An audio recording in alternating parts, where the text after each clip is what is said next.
मुझे romantic movie ही ज़्यादा पसंद है, मारने धाड़ने वाली चीज़ें मुझे पसंद नहीं है। और नेक्स्ट स्टॉपेज पे वो डब्बा लेके उतर गए, और जब होटल में जाके हम लोगों को बहुत हंसी आई। हमने ब्रेड और जूस के साथ हमारा उस दिन लंच था।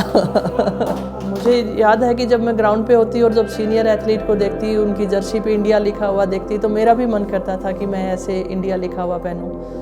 और ये चीज़ें, हार्ड वर्किंग, पेशेंस, ये सारी चीज़ें स्पोर्ट्स ने हमें बहुत स्ट्रॉन्ग बनाया। शायद सामान्य कोई व्यक्ति होता तो इससे नहीं निकल पाता। मैं स्पोर्ट्स भी करती थी तो मेरे कोच वीरेंद्र जी रहे, मुझे उन पे बड़ा रहा है कि वो अगर मेरे पे बिलीव करते हैं ना, तो मुझे लगता है कि मैं कर जाऊँगी। कैसे जब मेरे साथ लवाजमा चलता है तो मुझे फिक्र भी होती है उन लोगों की, जो लोग मेरे को समय दे रहे हैं तो मेरे लिए इतना कुछ सोच रहे हैं, तो मुझे ये होता है कि इनके लिए कुछ गलत ना हो। राजनीति में अगर आप अपनी फैमिली के साथ एंजॉय कर रहे हो तो नहीं, वो आपका राइट नहीं। कौन कहता है आसमान में सुराख नहीं हो सकता? कौन कहता है आसमान में सुराख नहीं हो सकता? एक पत्थर तो तबीयत से उछालो मेरे दोस्तों, ये कहावत, ये पंक्तियां हमारे आज की मेहमान पे बिल्कुल सटीक बैठती हैं। हमारे मेहमान जो हैं आज के, वो किसी परिचय का मोहताज नहीं है। इनके बारे में मैं आपको बता दूं, सबसे पहले इन्होंने खेलों में अपना परचम लहराया। 2006 एशियन गेम्स में इन्होंने ब्रॉन्ज मेडल अपने नाम किया। उसके बाद 2008 में इन्होंने ओलंपिक्स में पार्टिसिपेट किया। उसके बाद 2010 में ग्वांगझोउ में हुए एशियन गेम्स में इन्होंने फिर से ब्रॉन्ज मेडल हासिल किया, और 2010 में ही दिल्ली ओलंपिक्स गेम्स में इन्होंने गोल्ड मेडल भारत को जिताया। तो दोस्तों, खेलों में तो इनकी एक लंबी फहरिस्त है जीत की। और जैसा अभी कुछ पंक्तियां मैंने आपको सुनाई थी, वो पत्थर को लेकर थी, तो वो जो खेल जिन्होंने इसमें भारत का नाम रोशन किया, वो भी आपको बता दें, डिस्क थ्रो। ये गेम है जिसमें उन्होंने भारत का नाम जो है दुनिया भर में रोशन किया। उसके अलावा खेलों के साथ साथ ये इंडियन रेलवेज का भी एक हिस्सा रही। इंडियन रेलवेज में भी इन्होंने नौकरी करी, और उसके बाद इंडियन रेलवेज इन्होंने छोड़ दी 2013 में, और उसके बाद ये हमारी राजनीति में शामिल हुई। तो भारतीय राजनीति का भी ये एक हिस्सा है। इन्होंने कांग्रेस 2013 में ज्वाइन की, और इस वक्त आपको बता दें, ये शादुलपुर शहर की जो है वो एमएलए हैं। जी हाँ, हम बात कर रहे हैं हमारे आज के मेहमान कृष्ण पूनिया की। तो कृष्ण पूनिया जी, आपका बहुत बहुत स्वागत है हमारे आज के इस शो में। Thank you. Punjab Kesari group का मैं बहुत बहुत आभार व्यक्त करती हूँ कि आज आपने मुझे इनवाइट किया है। और बचपन से पंजाब केसरी को, खास करके मैं हरियाणा से हूँ तो वहाँ मैं पढ़ती भी आई हूँ, तो मैं आभार व्यक्त करती हूँ। तो मैम, मेरा पहला सवाल आपसे है, आपने शुरुआत करी, आप हरियाणा में जन्म लिया, आपने 1977 में आपका बर्थ है। उसके बाद आप स्पोर्ट्स में आपने पूरे भारत का नाम रोशन किया हर जगह पे। दिल्ली कॉमनवेल्थ गेम्स की अगर हम बात करें, दोहा की बात करें, 2010 ग्वांगझोउ की बात करें, तो आपने पूरी दुनिया में भारत का नाम जो है वो रोशन किया है। उसके अलावा आप रेलवेज़ में भी नौकरी करी आपने, फिर अब पॉलिटिक्स में भी। तो इतना सब, इतनी लंबी पारी आप खेल चुके हैं, अब आगे क्या प्लान्स हैं आपके? क्या है कि स्पोर्ट्स वाली जो लाइफ है वो ज़्यादा लंबी नहीं चल सकती थी। 16-17 वर्ष तक लगातार हम खेले, तो उसके बाद क्या करना चाहिए।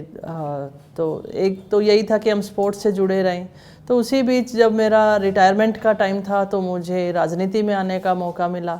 तो ये एक बहुत अच्छा प्लेटफॉर्म मुझे मिला जिसके माध्यम से मैं स्पोर्ट्स से भी जुड़ सकती हूँ, और साथ साथ बहुत सारी ऐसी फील्ड हैं जिसके लिए हम काम कर सकते हैं। तो मैंने इसे चुना, और अभी ये सफ़र जारी है, आगे का पता नहीं क्या हो। अच्छा मैम, मेरा सवाल है आपसे कि आप पहले स्पोर्ट्स में थे, अब पॉलिटिशियन है, ज़्यादा किस चीज़ में आपको अच्छा लगता था, सुकून जो होता है? हाँ, दोनों डिफरेंट फील्ड हैं, जिसमें मैं कहना चाहूँगी कि उसकी मैं दोनों का मैं कल्पना नहीं कर सकती कि दोनों एक जैसे कभी हो सकते हैं। स्पोर्ट्स तो जुनून था, और यहाँ पर एक सेवा भाव है, तो अपने दोनों में अलग अलग तरीके की संतुष्टि है। और जो राजनीति है वो थोड़ी सी टफ लाइफ है, 24 आवर जॉब है, उसमें आपका अपना कोई अनुशासन, मैं कह सकती हूँ कि रूटीन लाइफ आपकी नहीं हो सकती है। तो ये थोड़ा टफ जॉब है। मैम ने स्पोर्ट्स में बहुत अच्छा काम किया है, मंच पे जब आपने पहला कदम रखा, पब्लिक को स्पीच आपको देनी थी, तो क्या आपके माइंड में चल रहा था उस समय? एज ए पॉलिटिशियन या स्पोर्ट्स पर्सन? स्पोर्ट्स पर्सन की बात करें तो क्या चल रहा है, अगर एज ए पॉलिटिशियन की बात करें, मंच पे पहला कदम आपने तब रखा था? सबसे पहले जब मैं मंच पे बोली थी तब मैं मेवाड़ फाउंडेशन की तरफ से जब मुझे अरावली सम्मान दिया गया था तब की बात है। और वहीं स्टेज पे मुझे बोला गया था कि आपको 2 शब्द बोलने हैं। वो मेरे लिए बहुत मुश्किल पल था, पर उसने मुझे बहुत कुछ सीखने को भी दिया। मुझे आज भी याद है उस समय हरिवंश राय बच्चन जी को अवार्ड दिया गया था और अमिताभ बच्चन जी अवार्ड लेने के लिए आए थे और स्टेज पे फर्स्ट स्पीकर मैं थी और मैंने यही कहा कि फर्स्ट टाइम बोल रही हूँ तो बोला नहीं जा रहा, तो सबसे पहले मेरे लिए तालियां बजाने वाले अमिताभ बच्चन जी थे। तो एक चीज़ मैंने उनसे वहाँ पे जो सीखी कि कोई भी कदम आगे बढ़ाता है तो उसका हौसला अफजाई करनी चाहिए, जिससे उसका रास्ता आसान हो जाता है। और सेकेंडली फिर धीरे धीरे मुझे लगता है कि अब मैच्योरिटी मुझे बोलने में आई। जितनी ज़्यादा पब्लिक होती है तो बोलने में उतना ज़्यादा मज़ा आता है। मैम, आप एज ए आपने स्पोर्ट्स पर्सन काफ़ी लंबा समय निकाला है, तो पॉलिटिक्स ही आपने क्यों ज्वाइन करी? क्योंकि अगर आपको पब्लिकली अगर कोई हेल्प करनी होती है तो आप कमूमन होते हैं, कई लोग बिजनेस करते हैं, स्टार्टअप्स करते हैं, कई डिफरेंट फील्ड में काम करते हैं कि जैसे जॉब्स की भी निकलती है और पब्लिक के पास इंफॉर्मेशन भी जाती है कि हाँ भी कुछ डिफरेंट स्टार्ट करें। बट स्पोर्ट्स के बाद सीधा पॉलिटिक्स ही चुनना, कोई स्पेसिफाई रीज़न या कोई इंटरेस्ट आपका रहा? बहुत अच्छा सवाल है आपका। मैंने वैसे ईमानदारी से कहूँ तो मैंने कभी राजनीति के बारे में सोचा नहीं था और मेरी फैमिली का भी बैकग्राउंड जो था, मेरे दादा ससुर थे वो राजनीति से जुड़े हुए थे, तो शायद उस वजह से घर में चर्चाएं भी रहती थी और मुझे ऑफ़र मिला। और जॉब में मैं थी ऑलरेडी, तो जॉब में और क्या कर सकती थी। पर काफ़ी बार जब मेरा जब मैं कैंप में होती थी, पटियाला होती थी, तो हमारे उधर से बच्चे बहुत मिलते थे जो बाहर जाकर ट्रेनिंग करना, जैसे भी अपने आप को किराए पे कमरा लेना, ग्राउंड अवेलेबल कराना, तो वो चीज़ें हमारे मन में चलती रहती थी और ये चाहते थे कि अगर हमें कोई ऐसी प्लेटफॉर्म मिले तो जिसके लिए हम अच्छा कर सकें। तो इसलिए हम राजनीति में आए कि इंफ्रास्ट्रक्चर पे हम अपने राजस्थान के युवाओं के लिए या अपॉर्चुनिटीज़ के लिए हम काम कर सकते हैं, इसलिए मैं इसको चुना हमने। शुरुआत इंटरव्यू की थोड़ी सी उस तरह से हो गई कि आपने जो उपलब्धियां हासिल कर ली और उसके बाद में कैसा लग रहा है, लेकिन मैं आपको शुरुआत में उस गांव में ले जाना चाहता हूं जहां आपका जन्म हुआ। वहां 2 साल की, 5 साल की, 7 साल की कृष्णा पुनिया हैं, उनके उस वक्त दिमाग में क्या चल रहा था? विशाल जी, उस समय तो बचपन की मैं कहूँ कि बहुत ज़्यादा यादें नहीं है मेरे पास, क्योंकि छोटी सी उम्र में हमने अपनी माँ को खोया था और एक सामान्य किसान परिवार में जन्म हुआ। और जहाँ तक मैं देखती हूँ कि अभी भी मैं देखती हूँ कि किसान परिवार में उतनी अवेयरनेस अभी भी नहीं है कि वो अपने बच्चों के लिए क्या सपना देखता है या बच्चों को क्या सिखाएगा। तो ठीक सामान्य बच्चे की तरह मेरा बचपन गुजरा। और हमारे डेयरी फार्म था, जॉइंट फैमिली थी, तो आपने काफ़ी इंटरव्यूज़ में भी देखा होगा कि मेरा जो स्कूल के बाद की जो मेरा जो रूटीन होता था भैंसों के दूध निकलवाने का, और इस टाइप से मेरा रूटीन रहता था। और 10th के बाद मेरे मन में 11th 12th के लिए फ़ादर को था कि कहाँ पढ़ने के लिए भेजना है, तो मेरे फादर की कज़न सिस्टर थी, उसके पास मुझे भेजा गया। फिर स्पोर्ट्स में जुड़े, पर उस समय ऐसा कुछ नहीं था कि मैं क्या करूँगी, ऐसे सपने मेरे मन में नहीं चलते थे। बहुत सामान्य परिवार से सामान्य लड़की की तरह मेरा बचपन बीता है जी। और जब आपने ये डिस्कस थ्रो में शुरुआत की, वो कहाँ से आपकी शुरुआत हुई स्पोर्ट्स के अंदर? अगर जो बेसिक शुरुआत है वो तो मैं कहूँगी कि हिसार से शुरू हुई थी, और जिसमें इंटर कॉलेज बेस तक मैं गई थी और ऑल इंडिया इंटर यूनिवर्सिटी भी मैं खेलने गई थी। पर अगर प्रोफेशनली अगर मैं ये कहूँ कि मेरा जो निखार कब आया मेरे स्पोर्ट्स का, तो वो वीरेंद्र जी से जुड़ने के बाद ही हुआ, क्योंकि मेरी शादी एक स्पोर्ट्स पर्सन से हुई जो खुद थ्रोवर थे और इसको बहुत अच्छे से समझते थे। तो मेरा जो रिजल्ट जो रहा जब कृष्णा के रूप में जानने लगी, वो मेरे बेटे के जन्म के बाद हुआ। हैमर थ्रोअर थे मेरे ख्याल से वीरेंद्र जी। जी, हैमर और थ्रो उसमें भी नेशनल उन्होंने नेशनल रिकॉर्ड उन्होंने बनाया था, एशियन मेडल उनके पास था। जी। तो वही पति वही कोच। जी। तो कैसी आपकी ज़िंदगी रही, क्योंकि इसमें लोगों का बड़ा इंटरेस्ट होगा कि घर और मतलब खेल के मैदान में भी वही, घर पे भी वही अनुशासन डिसिप्लिन। ज़्यादातर क्या होता है कि हस्बैंड वाइफ में हमारे जैसे मजाक चलते हैं, जोक्स बनते हैं कि पत्नी हावी रहती है ना। तो हमारे मतलब बीच में ऐसा कुछ नहीं था। ईमानदारी से बताऊं तो हम दोनों जब फील्ड में होते थे तो मैंने उनको कोच ही माना। हम अपनी निजी लाइफ को हमारे घर पर छोड़ देते थे, और चाहे वो मुझे डांटते थे, डबट पड़ती थी, तो मैंने एज ए कोच उनका ये रवैया लिया। और धीरे धीरे वो ऐसा हुआ कि अब मुझे कई बार ऐसा लगता है कि उनकी गाइडेंस के बिना तो अभी भी मुझे मुश्किल लगता है।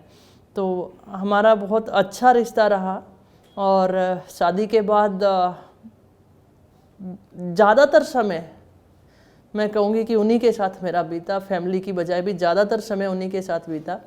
और बहुत अच्छे से उन्होंने मुझे गाइड किया, संभाला, और एक सामान्य सी लड़की को कृष्णा पूनिया बनाया। राजनीतिक जीवन में कोच कौन है आपका? उसमें भी मैं कह सकती हूँ कि वही है। उसमें भी मैं कह सकती हूँ कि वीरेंद्र जी हैं। देखिए, पुरुष प्रधान देश है, और ख़ासकर राजनीति की जब भी बात आती है, आप देख सकते हैं कि ग्रामीण में अगर सरपंच महिला है तो उसका पति करता है, या कहीं मौका मिलता है तो पुरुष सोचता है कि मैं राजनीति में जाऊं। तो इसमें भी जब मौका मिला तो उन्होंने मेरे को ही आगे किया, तो मैं कहूँगी कि वही है। जी।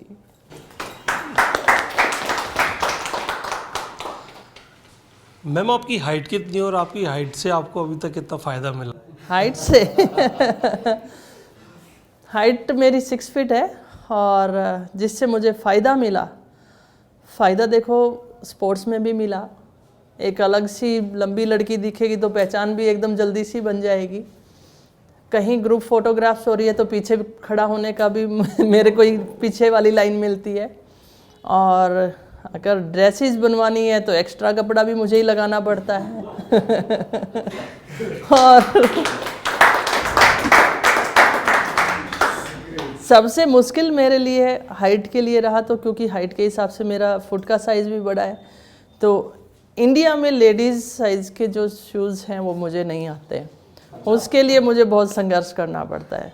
तो बाकी फ़ायदे तो पर्सनालिटी का, जो अच्छी पर्सनालिटी रहेगी तो उसका मिलता ही है, तो कई बार नुकसान भी है। तो मैं दर्शकों को दोनों चीज़ बताना चाह रही हूँ। वो मेरे सिर्फ खूबी देखते हैं, मेरे तकलीफ भी है इस हाइट की वजह से। कई बार छोटा डोर होगा तो सिर पे भी खानी पड़ती है। मैम, बचपन का कोई ऐसा इंसिडेंट जब आपने फील किया कि स्पोर्ट्स में ही जाना है? नहीं, ऐसा कुछ भी नहीं था। मैंने जैसे बताया कि बहुत सामान्य जॉइंट फैमिली थी। मेरे पापा और 5 भाई हैं, हम पांचों के जो बच्चे थे, बहन भाई, सारे एक साथ। बड़ा घर था, वहाँ पे जो ग्रामीण खेल होते हैं वो खेलना, शाम के समय, दिन में पढ़ना, स्कूल जाना, शाम के समय भैंसों के चारे का है और है, जो भी काम है दूध निकलवाने का है, ये रूटीन था। तो किसान के फैमिली में जो दिनचर्या रहती है बच्चे का, वैसा ही दिनचर्या निकलेगी तो दिमाग में वही चीज़ें चलती हैं। तो ऐसा कोई इंसिडेंट नहीं था कि मैं एकदम से मेरे माइंड में आया हो कि मुझे स्पोर्ट्स करना है। तो फिर मैम, जब इतना बिजी अपना शेड्यूल रहता है, एक हरियाणा में जैसे आपने कहा आप लोग एक डेयरी चलाते थे, तो डेयरी का काम होता है सुबह 3-4 बजे उठ के भैंसों को दूहना और वो सब करना, चारा डालना, नहलाना वहलाना, पूरा दिन इन्हीं कामों में चला जाता है। तो उसके बाद वो वक्त कौन सा था जब आपके मन में आया कि हाँ मुझे स्पोर्ट्स में अब कुछ करना है, या आपने कोई गेम के प्रति आपका इस गेम के लिए कुछ जुड़ाव, एक अटैचमेंट शुरुआत हुई आपकी कि हाँ मुझे ये पसंद है ये खेल? जैसा मैंने बताया, मेरे फादर की कज़न लोहारू में लेक्चरर थी और उनके पास मुझे भेजा गया। वो स्पोर्ट्स भी करती थी, तो वो उस समय वो स्पोर्ट्स ना करके जैसे फिटनेस के लिए मॉर्निंग पे जाती थी तो साथ मुझे भी लेके जाती थी। फिर मैंने कॉलेज में जब एडमिशन लिया तो स्पोर्ट्स डे होता है, उसमें पार्ट लेती थी। और साथ साथ जैसे डिस्कस थ्रो भी करती, शॉर्ट पुट भी करती, ये सारी चीज़ें करती। और सहयोग से जब मैं स्टडी कर रही थी उसी दौरान, क्योंकि आपको मालूम है कि गांव में लड़की जैसे ही एज होने लग जाती है तो रिश्ता आ जाता है। तो मेरा भी जैसे कॉलेज में आने के बाद जैसे रिश्ता आया, तो सहयोग से वीरेंद्र जी जो हैं स्पोर्ट्स पर्सन थे, तो मैं कॉलेज लेवल तक स्पोर्ट्स करती थी और मुझे इंटरेस्ट भी आने लगा था उस पर। तो वीरेंद्र जी से जब मेरी मुलाकात हुई तो उन्होंने ये भी कहा कि आप आगे स्पोर्ट्स करना चाहती हैं, तो मैंने हामी भर दी। तो हो सकता है वीरेंद्र जी को जब मेरी हाइट देखी और इनको लगा हो कि हाँ ये अच्छी थ्रोअर बन सकती है और ये थ्रो कर रही है, तो इन्होंने मुझे आगे बढ़ाने का काम किया। तो इस तरीके से स्पोर्ट्स की जर्नी स्टार्ट हुई थी। अच्छा, एक इंडियन रेलवेज़ में भी आपने समय व्यतीत करा है, वहाँ पे भी आपने नौकरी करी है, तो वो नौकरी करना कितना डिफ़िकल्ट रहा था आपके लिए?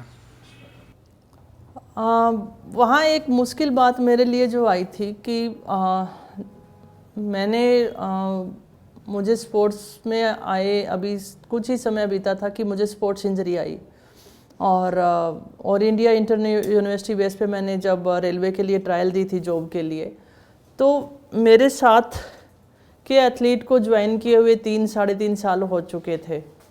और उन 3.5 साल में मुझे ज्वाइनिंग ना मिलके मुझे काफ़ी बार ट्रायल्स वगैरह देनी पड़ी।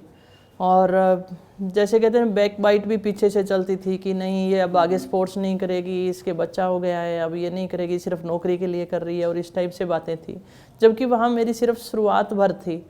और फिर मैं कहूँ कि रेलवे ने इतना सपोर्ट ज़रूर किया कि हम इंडिया कैंप में थे, और वो अभी भी करती है। रेलवे का एक ये खासियत थी, इंडिया कैंप में रहते हुए आपको ड्यूटी जाने की ज़रूरत नहीं थी, हम ज़्यादातर बाहर ही रहते थे। तो इसलिए रेलवे में बहुत ज़्यादा मुझे संघर्ष नहीं करना पड़ा, पर ज्वाइनिंग तक के लिए करना पड़ा था।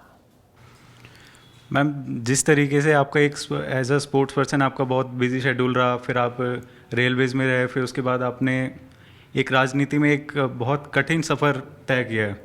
तो इस कठिन सफ़र में एक आपका जो बेटा है उसको आप डेली रूटीन में कुछ टाइम दे पाते हैं? उसके क्या विचार हैं कि वो आगे स्पोर्ट्स में जाएगा या फिर राजनीति का कुछ कैसे गए? बहुत अच्छा सवाल है आपका। बेटे को हमने उतना समय नहीं दे पाए जितने जर्नली माँ बाप दे पाते हैं, क्योंकि मैंने पहले भी अपने एक आंसर में दिया कि मैं ज़्यादातर कैंप के सिलसिले में बाहर रही, चाहे वो मैं इंडिया में रही और चाहे इंडिया से बाहर रही। जब उसकी छुट्टियां होती थी तो वो महीना 1.5 महीना जैसे हमारे पास बिता पाता था। फिर मैंने 13 में पार्टी ज्वाइन करके भी फिर मुझे ये लगा कि एकदम से फील्ड चेंज हुआ तो मुश्किल लगा। 12 के बाद मैं स्पोर्ट्स छोड़ना चाह रही थी। फिर मैंने 2 साल और गेम किया, 14 का कॉमनवेल्थ गेम भी खेली मैं, और 16 ओलंपिक के लिए भी ट्राई किया। तो इस बस छुट्टियों तक की बात थी। फिर उसके बाद राजनीति में समय देने लगी, नहीं दे पाई। और अब मेरा बेटा अब्रॉड स्टडी कर रहा है, वो हमें टाइम, क्योंकि उसका भी फ्यूचर है, तो जितना टाइम स्पेंड कर सकते थे उतना नहीं कर पाए। पर कुछ पाने के लिए कुछ खोना पड़ता है। रही बात बेटे की स्पोर्ट्स की, तो वो स्पोर्ट्स कर रहा है, वो अच्छा गोल्फर है। और राजनीति के बारे में मुझे नहीं लगता अभी उसके कोई सपने हैं, कि अभी वो गोल्फ के ऊपर फोकस कर रहा है।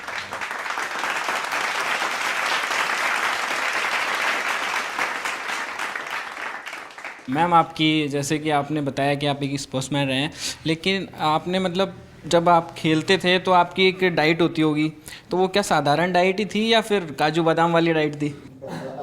वो हमारे इंडिया में एक माइंडसेट है और वो ज़्यादातर पहलवानों से आया है, जैसे बादाम भिगो के पीस के खाना, और वो मतलब जो ट्रेडिशनल हमारा जो होता था। पर हमारे एथलेटिक में वो चीज़ें नहीं थी। हमारे जैसे मीठे से अवॉइड, ज़्यादा कार्बोहाइड्रेट्स भी ना हो, ज़्यादातर उबला हुआ खाना, क्योंकि बॉडी वेट भी मेंटेन रखना है। तो स्ट्रिक्ट तो था, मतलब वो है कि आपके ऊपर भी है कि अगर आप उसे फॉलो करेंगे तो आपका फ़ायदा है, नहीं करेंगे तो आप एक नॉर्मल एथलीट बन के रह जाएंगे। तो प्रोटीन युक्त जो डाइट थी उस पर काफ़ी हम लोग फोकस करते थे। मैम, हमने जैसे मूवी देखी, दंगल में मूवी देखी है, बच्चे जब छोटे उसमें होते हैं दोनों स्पोर्ट्स पर्सन, तो फादर डंडा लेके पीछे भागते हैं। क्या ऐसा कुछ हुआ कि आपकी शादी के बाद आपको सुबह स्पोर्ट्स में जल्दी जगना हो और सर ने, आप जग नहीं रहे हो तो सर ने बोला कि उठो नहीं, डंडा लेके आता हूँ मैं भी? ये जो सुबह जल्दी उठने वाली आदत है ना, वो मेरी दादी जी ने मुझे पहले ही कर दी थी, जब मैं 10th क्लास 9th क्लास में थी तभी। क्योंकि सर्दियों में भी जैसे मेरे फादर दूध की सप्लाई करने के लिए शहर में जाते थे, तो सुबह मुझे जल्दी उठा दिया करती थी 4 बजे की, तो 1-2 भैंस का भी दूध निकलवाएगी तो फिर वो मदद हो जाएगी। वो धीरे धीरे करते मैं 7-8 भैंसों तक का दूध निकालने लगी। तो सुबह की रूटीन जो सुबह जल्दी उठने का है तो वो हो गया था। पर जो कोच की आपने बात बताई, मैं एक वाकया ज़रूर बताऊंगी कि कई बार मैं जयपुर होती तो मैं अपनी मदर इन लॉ को बोल के सोती थी कि आज संडे है, ट्रेनिंग नहीं जाना, तो मैं लेट तक सोऊंगी। पर वो आदत ही ऐसी बनी होती थी कि किसी भी टाइम सो जाओ पर मेरी जाग उसी समय खुलती है। तो ये मुझे मलाल रहा कि बहुत सारे लोग काफ़ी लेट तक सोते हैं, मैं नहीं सो पाती हूँ। अगर हम बात करें समाज की बात करें, समाज में आपके लड़कियों को निकालने का मनाही जिस तरह से थे, तो क्या जिस समय आप स्पोर्ट में आने की कोशिश की तो क्या आपके भी फैमिली के लोग ऐसा कोई आपके साथ किए कि नहीं स्पोर्ट में लड़कियां नहीं जाना चाहिए, या ऐसा कोई आपके साथ हुआ हो? हाँ, मेरे गांव हरियाणा में तो मुझे ये चीज़ें नहीं हुई, ससुराल में भी नहीं हुई। लेकिन क्योंकि ये खुद स्पोर्ट्स फैमिली थी पहले से। पर जब मैं शादी करके आई थी तो मेरी ससुराल में पहली बहू थी जो बिना घूंघट के आई थी। मेरे फादर इन लॉ और ग्रैंडफादर इन लॉ ने मना कर दिया था कि घूंघट नहीं करना है। तो उस समय काफ़ी मुश्किलात आई थी कि गांव की महिलाएं या पुरुषों के लिए, एक हाइट मेरी ज़्यादा, गली से निकलती तो हर कोई मेरे को देखता कि बिना घूंघट के है। लेडीज़ होती थी वो घूंघट खींचती थी। पर धीरे धीरे जब स्पोर्ट्स में मेरी अचीवमेंट रही तो आज वही गांव है कि वहाँ की काफ़ी लड़कियाँ स्पोर्ट्स कर रही हैं। और अकेला गागड़वास गांव की नहीं कहूँगी कि हमारे चूरू ज़िले के अंदर या हनुमानगढ़, वो जो क्षेत्र आप देखेंगे उस साइड काफ़ी लड़कियाँ अब स्पोर्ट्स करने लगी। तो कोई अलग रास्ते पे कोई चलता है तो थोड़ी डिफ़िकल्टी तो आती है, पर फैमिली स्पोर्ट काफ़ी अच्छा रहा तो उन मुश्किलों को भी हम बहुत इजीली हैंडल कर गए थे। देश में स्पोर्ट्स की जब बात होती है तो स्पोर्ट्स के अंदर पॉलिटिक्स, ये एक बड़ा कॉमन टॉपिक होता है जिस पे बात होती है। आपने स्पोर्ट्स भी देखा है, पॉलिटिक्स भी देखी है, और पॉलिटिक्स में आके आपने पॉलिटिकल अपॉइंटमेंट से आपका स्पोर्ट्स में अपॉइंट हुआ है। तो ये जो पूरा इस पूरे इशू पे आप क्या कहेंगी? विशाल जी, मैं इतना कहना चाहूँगी कि एथलेटिक में ये चीज़ें नहीं रही। मैं एथलेटिक गेम से आती हूँ।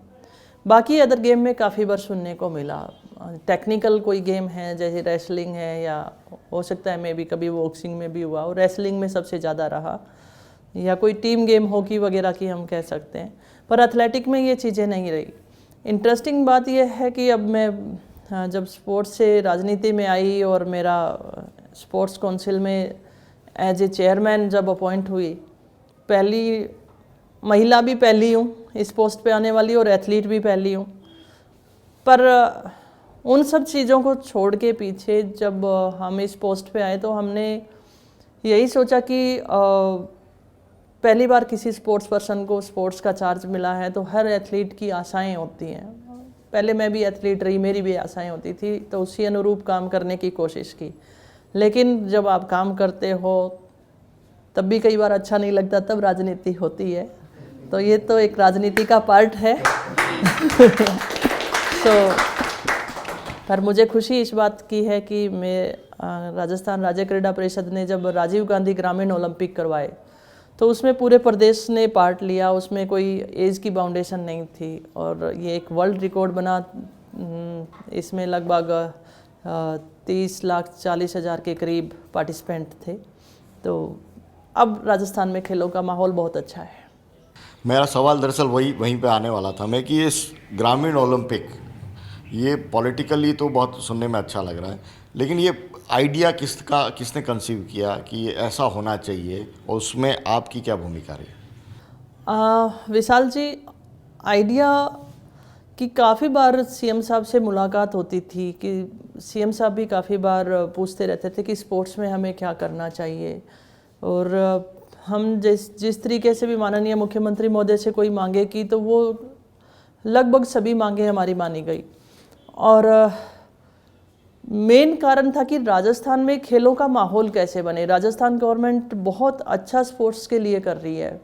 पहली गवर्नमेंट है जो मुझे लगता है कि नेशनल मेडल पे भी आउट ऑफ टर्न पॉलिसी के तहत हम सीधे जॉब एथलीट्स को दे रहे हैं। उसके अलावा भी बहुत सारे हैं, जैसे हम राजस्थान में 25 बीघा ज़मीन है, जब इंटरनेशनल हमारे एशियन या कॉमनवेल्थ में मेडल जीत के आते हैं। जयपुर में प्लॉट है और उसमें 1 करोड़ तक की गोल्ड मेडल वाले को राशि दी जाती है। पैरा ओलंपिक में 3 करोड़ गोल्ड मेडल को दिया जाता है, 2 करोड़ सिल्वर को। ऐसे काफ़ी बहुत कुछ हम लोग दे रहे थे, लेकिन ये सब कुछ देने के बावजूद भी स्पोर्ट्स का इंटरेस्ट लोगों का उतना नहीं था। तो वो कैसे हो, तो इसमें काफ़ी बार चर्चाएं रही। सीएम साहब का इसमें बहुत बड़ा योगदान रहा। उन्होंने भी कहा और परस्यू हमने इसे किया और लोगों ने काफ़ी सराहना की। सब लोग, जिसमें से विभाग भी अच्छे से जुड़े, जिसमें मैं कहूँ कि राजस्व विभाग भी था और पंचायती राज भी था। इसमें हमारी जो लोकल बॉडीज़ थी, जो हमारी प्रशासनिक, वो सब जुड़े। शिक्षा विभाग भी जुड़ा इसके अंदर। पर आइडिया माननीय मुख्यमंत्री जी का भी था। मैं ये कहना चाहूँगी उनका था कि सब लोग पार्टिसिपेट करें और उसमें कोई बाउंडेशन नहीं होने चाहिए, ये उनका आइडिया था और उसको हम इम्प्लीमेंट किया। तो आज हर कोई एथलीट अपने बच्चे को एथलीट बनाना चाह रहा है। ये जो ग्रामीण ओलंपिक हुए, तो जो आलोचक है उन्होंने ये भी कहा और अभी भी ये कहते हैं कि ये ठीक है, पॉलिटिकल एक आपने कर दिया, इसका बेनिफिट क्या मिलेगा? जो खिलाड़ी निकल कर आए हैं उनका भविष्य क्या है? नंबर 1, हमने शुरू से, कोई भी मेरा इंटरव्यू देखेंगे तो हमने यही कहा कि हम सबसे पहले युवाओं को इनवाइट कर रहे हैं कि आप स्पोर्ट्स कीजिए। राजस्थान स्पोर्ट्स पर्सन्स के लिए आगे खड़ा है और उसका भविष्य सुरक्षित है, नंबर 1। दूसरा, इसका हम चाहते थे कि आज जब युवा क्राइम की तरफ जा रहा है, नशे की तरफ जा रहा है, तो उसे हम कैसे बचा सकते हैं। युवाओं को, मतलब आप स्पोर्ट्स फील्ड को छोड़ के मोबाइल या कंप्यूटर पे खेल रहा है, उसको हम कैसे ग्राउंड तक ला सकते हैं। और तीसरा, हेल्थ इश्यूज़ बहुत रहते हैं, तो फिजिकली अगर बच्चा कोई भी एक्टिव रहेगा तो वो मेंटली भी स्ट्रॉन्ग रहेगा। तो ये बहुत सारे ऐसे पॉइंट थे जो हमारे मन में चलते थे। और मेनली कि राजस्थान इतना बड़ा स्टेट है तो यहाँ हमारे पास मेडल क्यों नहीं, और पार्टिसिपेशन लेवल जब तक नहीं बढ़ेगा तब तक रिजल्ट नहीं आएगा। और ये कैसे हो सकता है? हम इन ग्रामीण खेलों के माध्यम से लोगों के बीच में हमारी राजस्थान जो स्पोर्ट्स पॉलिसी है उसको लेकर गए कि हम स्पोर्ट्स में क्या क्या कर रहे हैं। तो उससे अब माहौल बना है। अब इतनी सारी अकादमियाँ हमारे पास आ गई हैं, हमारे जिम हम तैयार कर रहे हैं, हाई परफॉर्मेंस सेंटर बन चुका है और हमारे अभी बजट घोषणाएं हुई हैं। तो कुल मिला के मैं कहूँ कि हमारा मकसद यही था कि हम स्पोर्ट्स को ऊपर कैसे लेके आए, ये उसके लिए हमने किए थे और इससे माहौल बना है और स्पोर्ट्स में अब आप देखते हैं पार्टिसिपेशन लेवल बढ़ा है। मैम, आप इंटरनेशनल प्लेयर हैं, तो इंटरनेशनल लेवल प्लेयर हैं आप, तो आपका एक्सपीरियंस कैसा था? बाहर फॉरेन कंट्री आप गए भारत छोड़ के, तो वहाँ का एक्सपीरियंस, वहाँ की लैंग्वेजेस, कभी इनसे प्रॉब्लम हुई? उसको लैंग्वेज को लेके या वैसे तो कोई प्रॉब्लम नहीं हुई, पर मैं आपको एक वाकया बताना चाहूँगी कि 2008 में हम फर्स्ट टाइम यूएसए गए थे ट्रेनिंग के लिए। और जब हमारे पास मित्तल, जो लक्ष्मी निवास मित्तल जी हैं, उन्होंने हमें थोड़ा स्पॉन्सर किया, कुछ घर से हमने खर्चा लगाया, तो हम अपने ही डिसीजन पे हम लोग गए थे। तो कि सामान्य फैमिली से हैं उतना था नहीं, तो हम लोकल ट्रांसपोर्टेशन भी यूज़ करते थे और टाइम हमारे पास काफ़ी कम होता था दोनों ट्रेनिंग के बीच में, क्योंकि लोकल ट्रांसपोर्टेशन में टाइम काफ़ी ज़ाया हो जाता था। तो हम जिस यूनिवर्सिटी में ट्रेनिंग करते थे वहाँ से अपना फूड पैक कराते थे और होटल में जाके फिर हम लोग खाते थे। संयोग से मेरी बाजू वाली सीट पे कोई लेडी बैठी थी और उसने फूड की स्मेल को फील किया और कहा कि वो इसमें क्या है, बहुत अच्छा है कुछ। तो मैंने उसे ऑफ़र किया कि अगर आपको खाना है। तो वहाँ एक अच्छी चीज़ लगी कि वहाँ झिझक नहीं है, चाहिए तो चाहिए, नहीं चाहिए तो नहीं चाहिए। उन्होंने कहा कि अगर आप श्योर हैं तो मैं ये ले सकती हूँ। तो मैंने वो डब्बा उनको हाथ में दे दिया और नेक्स्ट स्टॉपेज पे वो डब्बा लेके उतर गए। और जब होटल में जाके हम लोगों को बहुत हंसी आई, हमने ब्रेड और जूस के साथ हमारा उस दिन लंच था। अच्छा मैम, मेरा एक और सवाल कि आपके शौक़ क्या क्या हैं? आप खाली समय में क्या करना पसंद करते हैं? हाँ, मुझे खाली समय में मुझे जैसे नेचर के करीब रहना ज़्यादा पसंद है। सो मेरी कोशिश होती है कि घर में अगर जैसे हमारे गमले वगैरह लगे हैं तो उनमें मैं पहुंच जाती हूँ, उनको थोड़ा बहुत देख लेती हूँ। फ्री टाइम बहुत कम मिल पाता है तो ऐसे में ज़्यादातर घर में होती तो वहीं टाइम स्पेंड करती हूँ, और या फिर आर्ट से जुड़ी हुई चीज़ें देखना, तो वो चीज़ें मुझे पसंद है। क्या मैम, एक गांव में दूध दोहती हुई बच्ची जी। भैंस का दूध निकाल रही है और वो यूएस, अमेरिका और पता नहीं कहाँ गई, तो पहली बार जब आपका विदेश दौरा था, कभी गए हो आप, जब फर्स्ट टाइम जब आप गए थे, तो उस टाइम पे क्या आपके मन में क्या कुछ चल रहा था? आपको लगा नहीं कि मैं ये किस दुनिया में आ गई, कहाँ आ गई हूँ, कहाँ पहुँच गई हूँ? उसके लिए माइंड प्रिपेयर होना तो स्टार्ट हो गया था, क्योंकि जब मैं इंडिया कैंप में आई तो इंटर कॉलेज बेस पे ही मेरे को इंडिया कैंप मिल गया था, और फिर वहाँ से मैं मेरे से जो सीनियर एथलीट थे उनको जाते हुए देखती थी, तो मन में स्वाभाविक है कि मैं भी वो सपने लेना शुरू हो गई थी। और फर्स्ट मेरा जो इंटरनेशनल टूर था वो पाकिस्तान इस्लामाबाद सेफ गेम का था। फिर उसके बाद मतलब बहुत खुशी हुई पहली बार जब हम गए तो, और अमेजिंग था, क्योंकि किसी एथलीट के लिए इंडिया खेलना सबसे बड़ा सपना होता है। और मुझे याद है कि जब मैं ग्राउंड पे होती और जब सीनियर एथलीट को देखती, उनकी जर्सी पे इंडिया लिखा हुआ देखती, तो मेरा भी मन करता था कि मैं ऐसे इंडिया लिखा हुआ पहनूं। तो फर्स्ट जो मेरी फ़्लाइट थी वो सेफ गेम के लिए, तो तब मुझे वो इंडिया कलर भी मिला। सो बहुत बहुत अच्छा, बहुत खुशी हुई उस टाइम। अच्छा, एक ना, जब आप हरियाणा से हैं तो मैंने ये चीज़ बहुत वहाँ देखी है कि हम कभी पहली बार जैसे फ़्लाइट में बैठते हैं या ऐसा कुछ सिनेरियोज होता है ना, तो गांव आते हैं तो गांव के लोग बड़े, अरे हवाई जहाज़ में बैठ गया है तो इस बारे में बड़ा बात करते हैं। तो आपके साथ ऐसा हुआ था क्या? गांव गए उसके बाद क्या क्या लोगों के क्या क्या सवाल थे आपसे? हाँ, ऐसा तो ये हरियाणवी ताऊ जो होते हैं ना, ये इनके सवाल बड़े टिपिकल होते हैं। हाँ, क्या है कि कुछ चीज़ों से शायद मेरा जो बचाव रहा वो ये भी रीज़न था कि मेरा जो घर है वो गांव से थोड़ा हटके है, और जो अपने रोहतक, सोनीपत और जो झज्जर और वो जो वाला एरिया है ना जहाँ पे ये भाषा ज़्यादा यूज में आती है, वो हिसार साइड में उस भाषा का उतना यूज में नहीं आता।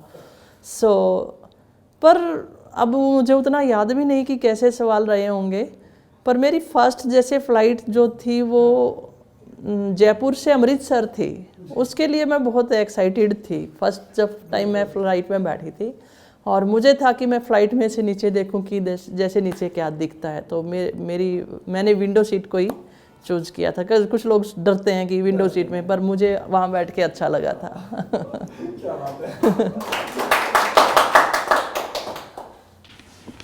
अमूमन एक होता है, खिलाड़ी से उम्मीदें होती हैं लोगों को, और स्पोर्ट्स से जब रिटायरमेंट ले लेता है तो उम्मीदें एक तरह से ख़त्म हो जाती हैं।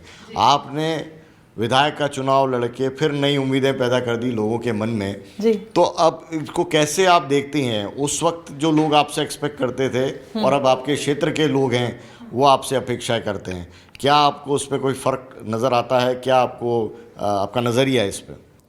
विशाल जी, मैं जब 2018 का इलेक्शन लड़ रही थी ना, तो मैं बहुत सारी बातें पब्लिकली बोलती थी कि मैं ये करना चाहती हूँ, कॉलेज लेकर आना चाहती हूँ, घर घर पानी लेकर आना चाहते हैं, खेलों के लिए काम करना चाहती हूँ।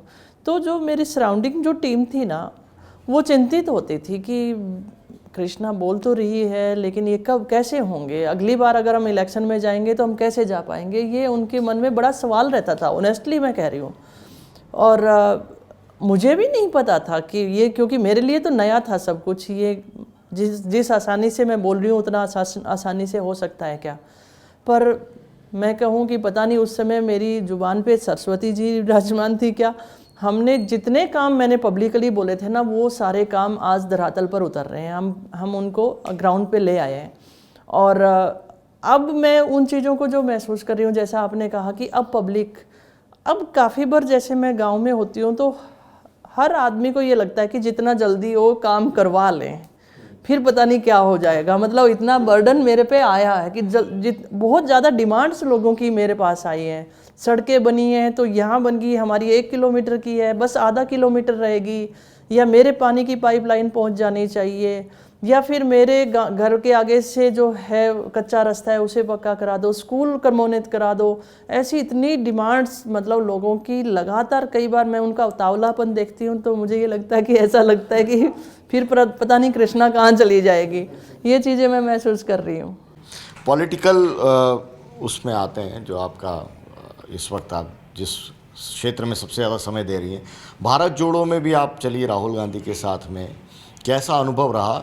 और वो मैं उस नज़र से समझना चाहता हूँ क्योंकि सोशल मीडिया पे बहुत सारी चीज़ें हैं राहुल गांधी की पर्सनालिटी को लेकर। आप स्पोर्ट्समैन भी पर्सन रही हैं और आप पॉलिटिशियन भी रही हैं, तो आपसे बेहतर है वो जजमेंट हो नहीं सकता कि आखिर किस तरह का इंसान आपने पाया। आपके नेता हैं, आप तारीफ़ तो करेंगे ही, लेकिन फिर भी किस तरह का इंसान आपने पाया उनमें? विशाल जी, मैंने जब पार्टी ज्वाइन की थी तो मैंने, राहुल जी ने ही मेरे को पार्टी ज्वाइन करवाया था। और डे फर्स्ट जब मैं उनसे मिली थी, भारत जोड़ो यात्रा से पहले की मैं बात बता रही हूँ, लगभग मेरी जो पहली मुलाकात थी लगभग आधा घंटा तक उनसे मुलाकात हुई थी। मैं और वीरेंद्र जी साथ थे। तब मैंने उनको महसूस किया था कि ये जो हैं लीडर राजीव गांधी जी के तरह के लीडर रहेंगे आने वाले समय में, जैसे राजीव गांधी जी थे। छल कपट वाली बात उनमें नहीं है। और फिर भारत जोड़ो यात्रा आई तो मेरे मन में रहा कि मैं इस यात्रा में कि कन्याकुमारी से उनके साथ चलूं, लेकिन मेरे लिए वो संभव नहीं हो पा रहा था। पर मुझे ये था कि मैं कहीं पे भी ज्वाइन करूं, और हमारी किस्मत थी कि वो इस दौरान इधर से भी गुजरे। तो मैं सबसे पहले तो उनका धन्यवाद करती हूँ कि वो सड़कों पे आए, जो लोगों के मन में वहम था और उस वहम को उन्होंने दूर किया। और हर व्यक्ति उनसे जिनसे भी वो मिल रहे थे, जिस भी फील्ड से था, मैंने उनको बहुत गहराई से बात करते हुए देखा है। किसान था तो किसान की समस्याओं को समझने की उनकी उत्सुकता मैंने देखी है। मजदूर वर्ग था तो उनमें भी मैंने देखी है। वाल्मीकि वर्ग उनसे मिला कि उनकी क्या क्या समस्याएं हैं, जो हमारे सफाई कर्मचारी हैं। बहुत डिटेल से उन बातों के ऊपर वो जाते थे और वो ऑन द एंडिंग पे वो लीडर से बात भी करते थे। और ये उनकी बहुत सक्सेस यात्रा रही। और हमें भी, जो लोगों में या हमारे लीडर्स में भी हो सकता है जो नहीं मिल पाए थे, उन लोगों के मन में वहम होगा कि, पर उनकी जो सच्चाई थी, सच्ची बातें बोलना, वो लोगों के बीच में एक तरीके से, जैसे सोशल मीडिया पे भी आपने देखा होगा कि उनको पप्पू साबित करने की कोशिश की गई थी, लेकिन वास्तविकता में वो ऐसा नहीं है। वो लीडर मन से सोच रहा है, दिल से वो इंडिया के लिए काम करना चाह रहा है। उससे तकलीफ़ होती है कि इतनी महंगाई क्यों है, इतनी बेरोजगारी क्यों है, इतना भ्रष्टाचार क्यों है। वो दिल से बोलता है। पर मुझे लगता है कि भारत की जनता ज़रूर इसे सोचेगी, समझेगी और समझने का काम करेगी। एक ऑनेस्टली बहुत अच्छा लीडर है और हमें भी उन्हें करीबी से जानने का मौका मिला। पॉलिटिक्स में आपका सबसे टफ अभी तक का मौका कौन सा ऐसा बना है जब आपको लगा कि नहीं, ये राजनीति कहाँ हम आ गए? कई तरह के आरोप भी लगे, कई तरह की चीज़ें हुई, सम्मान की बात हुई। आपको कभी लगा कि पॉलिटिक्स है वो शायद इस काम के लिए तो आप आए नहीं थे? देखिए, मैं ये ज़रूर कहना चाहूँगी, जब आपने कहा कि जैसे कुछ आरोप भी लगे, तब तकलीफ़ तो ये होती है कि जब आपके आसपास के लोग भी आपको नहीं समझते हैं कि आप कैसे हो। और डर इसलिए नहीं लगा क्योंकि मुझे लगता था कि मैं गलत नहीं हूँ। डे फर्स्ट से मैंने इस चीज़ को फील किया कि मैं गलत नहीं हूँ तो मेरे साथ गलत नहीं हो सकता। देर लग सकती है लेकिन गलत नहीं होगा, ये तो मुझे डे फर्स्ट से विश्वास है। लेकिन जब आपके नज़दीक वाले लोग भी जो आपसे बहुत क्लोज हैं वो नहीं समझ पाते हैं, तब ये होता है कि ये ठीक नहीं है। और साथ में मैं ये कहना चाहूँगी कि राजनीति में कुछ चीज़ें ऐसी होती हैं कि हम जिस तरीके से सोचते हैं वैसा होता नहीं है। जो मतलब लोग सोचते हैं वैसा होता नहीं है। दिखाया कुछ जाता है, करा कुछ जाता है। लेकिन कुछ चीज़ें समय के ऊपर भी छोड़ देनी चाहिए। समय फिर आता है तो वो जवाब दे देता है कि ये क्या है। और कुछ लोग मौकापरस्त भी होते हैं, सिर्फ इन चीज़ों की आड़ में कुछ काम लेना चाहते हैं। लेकिन धैर्य और अगर सच्चाई और धैर्य है तो निश्चित तौर पर आप उन चीज़ों पे निकल सकते हो। और ये चीज़ें हार्ड वर्किंग, पेशेंस, ये सारी चीज़ें स्पोर्ट्स ने हमें बहुत स्ट्रॉन्ग बनाया। शायद सामान्य कोई व्यक्ति होता तो इससे नहीं निकल पाता।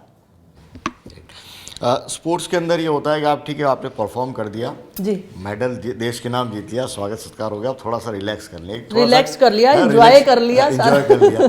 तो लेकिन राजनीति में होता नहीं है, राजनीति में हर दिन नया है, आपकी पर्सनल लाइफ भी कुछ भी नहीं है। स्पोर्ट्स पर्सन थे तो हम एंजॉय भी कर रहे हैं, सोशल मीडिया पर अपनी फ़ोटो भी डाल रहे हैं तो लोग उसे लाइक करेंगे। राजनीति में अगर आप अपनी फैमिली के साथ एंजॉय कर रहे हो तो नहीं, वो आपका राइट नहीं है, ये चीज़ ठीक नहीं है। क्योंकि राजनीति में भी कोई पर्सन है तो वो भी तो एक आम इंसान है। अगर हमारी हिंदुस्तान की पब्लिक ये सोचे कि उसे आम आदमी की तरह ट्रीट करे, कि उसे भी आम जिंदगी जीने का हक है, तो वो दूरियां नहीं रहेंगी। क्योंकि दूरियां पब्लिक इसी वजह से कि अगर मैं मान लो मॉल में घूमना चाह रही हूँ तो फिर कमेंट्स आएंगे ऐश कर रहे हैं। अब जब मैं राजनीति में नहीं होती तब वहाँ जाती तब भी ऐश थी और अब भी ऐसा है। तो उन चीज़ों को राजनीति कोई भी है तो उसके साथ ही एक्सेप्ट करनी चाहिए। ये दिनचर्या है हर लोगों की, हर आदमी को ब्रेक भी चाहिए, राजनीति में भी चाहिए, जॉब में है तब भी चाहिए, फैमिली को भी टाइम चाहिए। और जब आदमी अपने आप को रिफ्रेश करने के लिए कोई भी मन मुताबिक कोई भी काम करता है, पर राजनीति में कि नहीं, वो चीज़ें नहीं होनी चाहिए, ये चीज़ें अच्छी नहीं है। शुरुआत में आपको ये जब इस तरह के कमेंट आते हैं, ट्रोलर्स पीछे लगते हैं, तो आमतौर पे जो पॉलिटिशियन होते हैं अनुभवी, वो उसको उस तरह से लेते हैं कि चलिए पब्लिसिटी हो रही है, चाहे नेगेटिव भी हो। आपने किस रूप में उसको लिया और क्या आपने गतिविधियां ऐसी रोक दी या पोस्ट करना बंद कर दिया? नहीं, मैं उन चीज़ों को माइंड नहीं करती, क्योंकि नेगेटिव थॉट्स हैं वो अगर आपको परेशान करने लग जाएंगे तो आप कभी सफल नहीं हो सकते और कभी आप अपनी इच्छा अनुसार काम नहीं कर सकते हो जो आप अपने मन से कर रहे हो। तो मैं उन चीज़ों को कोई बोदर नहीं करती हूँ। पहले आप स्पोर्ट्स पर्सन, पहले भी आपसे मिला हूँ जब आप स्पोर्ट्स में थी, तो बिल्कुल अकेले आराम से परिवार के साथ में रह रहे हैं। अब है वो पूरा लवाजमा साथ में चलता है, चाहे कार्यकर्ताओं का हो या पुलिस का, सुरक्षा का, कैसा महसूस होता है? हाँ, इसमें विशाल जी एक इंटरेस्टिंग, और जैसे मैं काफ़ी बार पीसीसी में या कहीं मीटिंग हुई तो ये चीज़ें मैंने देखी कि जैसे मान लो हम काफ़ी लंबे समय से बैठे हैं, कुछ स्नैक्स हमारे पास बैठे हैं, तो वो हमारी स्पोर्ट्स पर्सन की शेयरिंग की आदत रही। तो जैसे बिस्किट्स आगे आए तो मैंने लिया, तो मैंने दूसरों को पहले दिया, फिर मैंने लिया। तो काफ़ी बार मेरे को जैसे पॉलिटिशियन ने कहा कि आप स्पोर्ट्स पर्सन हो तो ये आप में आदतें हैं, बाकी अदर लीडर्स में ये चीज़ें नहीं होती हैं। और इसी तरीके से जब मेरे साथ लवाजमा चलता है तो मुझे फ़िक्र भी होती है उन लोगों की, जो लोग मेरे को समय दे रहे हैं, तो मेरे लिए इतना कुछ सोच रहे हैं, तो मुझे ये होता है कि इनके लिए कुछ गलत ना हो, तो फिक्र तो रहती है। अच्छा मैम, ग्रामीण ओलंपिक्स तो आप संभाल ही रहे हैं, उसके अलावा अभी हमारे मुख्यमंत्री साहब जो हैं उन्होंने शहरी ओलंपिक्स की भी एक बात करी है, तो उसको लेकर क्या आपके प्लान्स हैं? उसको लेकर हम चाह रहे हैं कि ये दोनों गेम एक साथ हों और टीमें अलग अलग ही आएंगी इनकी, और इनका जो स्टेट लेवल पे है वो जॉइंट इवेंट हम करवाना चाह रहे हैं। और इसमें हम वार्ड वाइज टीमें बनाना चाह रहे हैं, हर वार्ड की जैसे टीमें जाके खेलें और फिर उनका जिला स्तर पे जो है सभी जो हमारी नगर पालिकाएँ, नगर परिषद या नगर निगम जो आएंगी उनकी टीमें बनके फिर स्टेट तक आएंगी।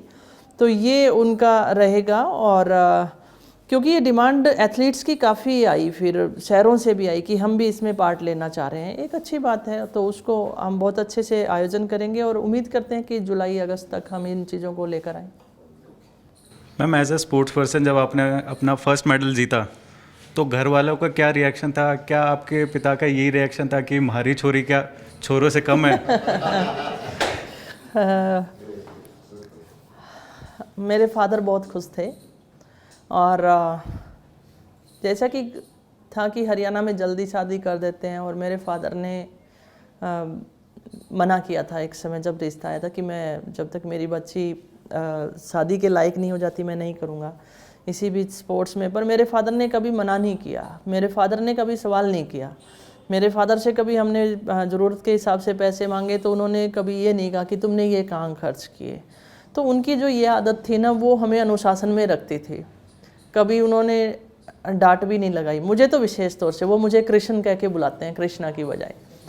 और जो मतलब अपने इतना जो बोल इतना जो फ्रैंक नहीं है वो आदमी उतना खुशी को भी जाहिर नहीं कर सकता, लेकिन हमेशा उनके चेहरे पे अलग खुशी को मैंने जाहिर होते हुए देखा है।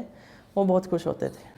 मैम एक स्पोर्ट्समैन की जो क्वालिटीज़ होती है उसका क्या फ़ायदा मिला आपको राजनीति में? एक तो मेहनत करनी आ गई मुझे सही में, एक तो मुझे मेहनत करनी आ गई, और पहला इलेक्शन मैं लड़ी, मैं चुनाव हारी, तो मेरी पब्लिक ने मुझे मेहनत करना सिखाया। मैं जानूं पहले कि राजनीति क्या है, वो मुझे पाठशाला उन्होंने दी, मैंने मेहनत की। और दूसरा जो है कि डिफ़िकल्टीज़ जब आती थी, क्योंकि वहाँ पर भी हम हर कंपटीशन जीते ऐसी बात नहीं है, हारे हैं तो अगली बार लड़ने की कोशिश के लिए हम वापस मेहनत करते थे। तो ये बात ज़रूर एक आई कि कोई बात नहीं, मेहनत करेंगे, लोगों के बीच में जाएंगे। और कुछ डिफ़िकल्टीज आती हैं तो उसमें रहता है कि पेशेंस भी करना सीख गए। मैम जब एक नेता का काफिला निकलता है तो आम जनता को एक साइड रोक दिया जाता है, तो मैम आपको तब कैसा फील होता है कि आम जनता को रोक दिया गया है, तो कुछ तो उससे भी अर्जेंट काम होगा या फिर कुछ ऐसा होगा? बहुत अच्छा सवाल है। मैं ये कहूँ कि ये हर एक नेता के लिए नहीं होता है, बहुत वीआईपी जो रहते हैं उनके लिए रहता है। जैसे सीएम जा रहे हैं, एक राजस्थान के मुखिया हैं, वो हर जगह पे ऐसे खड़े होते जाएंगे तो सरकार नहीं चल सकती है। तो ये बहुत कम लोगों के लिए है, जैसे राष्ट्रपति के लिए, प्रधानमंत्री के लिए, या सीएम है, या फिर मैं कहूँ राज्यपाल है। जैसे मैं हूँ तो मेरे लिए काफिला रोका जाए ऐसा नहीं है। और कुछ चीज़ें इसलिए ज़रूरी भी हैं कि मैं कह रहा हूँ बहुत महत्वपूर्ण पोस्ट है, सिक्योरिटी पर्पज़ भी रहते हैं उनका, पूरे राजस्थान को वो डील कर रहे हैं। और पर इतना ज़रूर कहना चाहूँगी पब्लिकली, बहुत सारे जो हमें ट्रैफिक रूल्स हैं हमें फॉलो करना चाहिए। बहुत पीड़ा जब भी होती है जब कोई एम्बुलेंस ट्रैफिक जाम में फंसी हुई है। हमने काफ़िले में काफ़ी बार देखा है, कभी कोई एम्बुलेंस है तो काफ़िला पहले उसे भी जाने देता है। ये हमारे मैनर्स होने चाहिए, क्योंकि 2 सेकंड भी किसी मरीज़ के लिए बहुत इंपॉर्टेंट हो सकती हैं। तो इसके लिए तो पब्लिकली भी हम सबको सोचने की ज़रूरत है कि ये प्रायोरिटीज़ तो होनी चाहिए, पर हर लीडर्स के लिए ऐसा नहीं है। मैम मोटिवेशनल लाइंस क्या हैं आपके लिए? मोटिवेशनल काफ़ी कुछ हो सकती हैं, काफ़ी हो सकती हैं। मेरे को एक तो ये कि शुरू से ही मुझे ये रहा है, मैं स्पोर्ट्स भी करती थी तो मेरे कोच वीरेंद्र जी रहे, मुझे उन पे बड़ा रहा है कि वो अगर मेरे पे बिलीव करते हैं ना तो मुझे लगता है कि मैं कर जाऊंगी। हाँ। अच्छा, एक लाइटर मूड पे अपन क्वेश्चन लेते हैं कि आपको कौन सी मूवीज़ देखना पसंद है या कौन सा आपका फेवरेट एक्टर है? मुझे रोमांटिक मूवी ही ज़्यादा पसंद है, मारने धाड़ने वाली चीज़ें मुझे पसंद नहीं है। और दूसरा एक्टर तो काफ़ी लोग हैं जो मुझे पसंद हैं, जिनमें से मैं अमिताभ बच्चन कह सकती हूँ, आमिर खान कह सकती हूँ, और उसके अलावा अगर एक्ट्रेस की बात की जाए तो मैं काजोल कह सकती हूँ, क्योंकि उनकी मूवीज़ जैसे चुलबुलेपन की, क्योंकि हम रिलैक्स होने के लिए मूवी देखते हैं ना कि हम स्ट्रेस लेने के लिए, तो वैसी मूवी मुझे पसंद हैं। जिसमें से मैं काफ़ी लोग हैं जिन मूवी अच्छी होनी चाहिए तो वो सब मूवी पसंद अच्छी होनी चाहिए, वो सब पसंद है।